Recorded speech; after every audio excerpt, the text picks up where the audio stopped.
नमस्कार मंडळी, किशोर कदम व्लॉग्समध्ये आपलं मनपूर्वक स्वागत करतो। दादरवरून मी अंबरनाथ गाडी पकडून निघालोय अंबरनाथचे अंबरेश्वर शिवमंदिर पाहायला। अंबरनाथला उतरल्यावर समोरच आपल्याला आपल्या महाराजांचा पुतळा दिसून येतो। त्याच्या समोरच स्टेशनच्या बाहेर रिक्षा स्टँड आहे। तिथून आपल्याला 20 रुपये शेअरिंगने शिवमंदिराच्या कमानीपर्यंत जाता येतं। मुख्य रस्त्यावरून 5 मिनिटं पुढे चालत गेल्यावर मंदिर दिसून येतं। हे प्राचीन शिवमंदिर आहे। ते वालधुनी नदीच्या काठावर बांधलेलं आहे।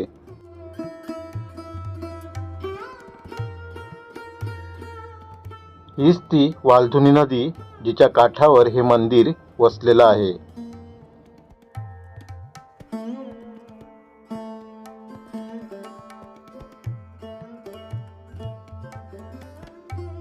मंदिराच्या बाहेरच आपल्याला पूजेचं सर्व साहित्य मिळतं।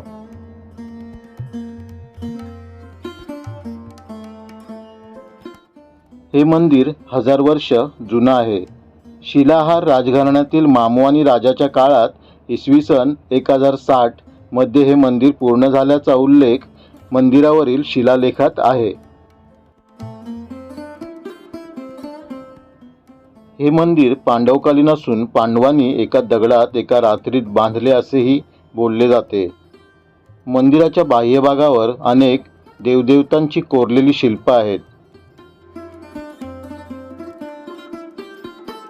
हे मंदिर मुंबईपासून अवघ्या 65 किलोमीटर अंतरावर आहे। तुम्हाला इथे यायचं असेल तर खोपोली, कर्जत, अंबरनाथ या लोकलने इथे येऊ शकता।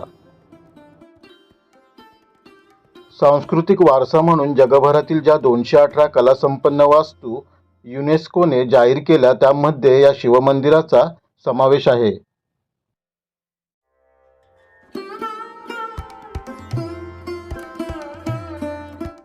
हे मंदिर भूमिजा शैलीत बांधलेलं आहे, जे शिलाहाराच्या वास्तुकलेचा उत्तम नमुना आहे।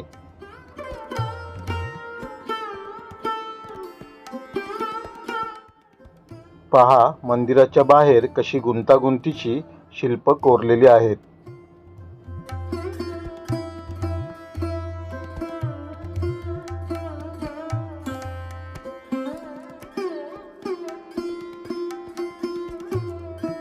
मंदिराच्या बाह्य भागात शिल्पकलेबरोबर लहान लहान मंदिरं सुद्धा दिसून येतात।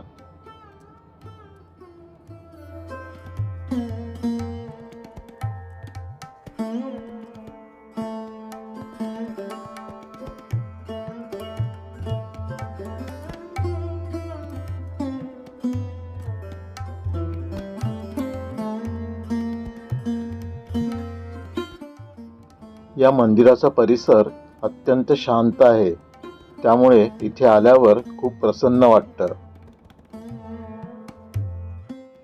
शनिवार, रविवार आणि सोमवार इथे खूप गर्दी असते, इतर वेळी फारशी गर्दी नसते।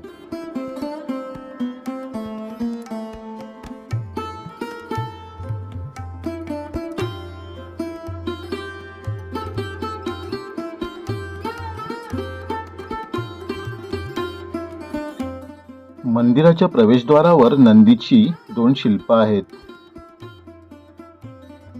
मंडपापासून 20 पायऱ्या खाली उतरून गेल्यावर गर्भगृह आहे। या मंदिराचं वैशिष्ट्य असं या मंदिराच्या शिखराचा भाग उघडा आहे।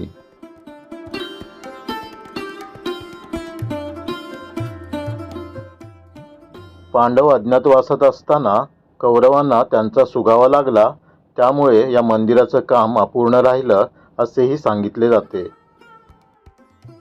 मंदिराला लागूनच एक पाण्याचं कुंड देखील आहे। मित्रांनो, तुम्हाला माझा व्हिडिओ आवडला असेल तर आपल्या चॅनलला सबस्क्राईब करा, व्हिडिओला लाईक करा आणि आपल्या मित्रमैत्रिणींना शेअर करा। धन्यवाद।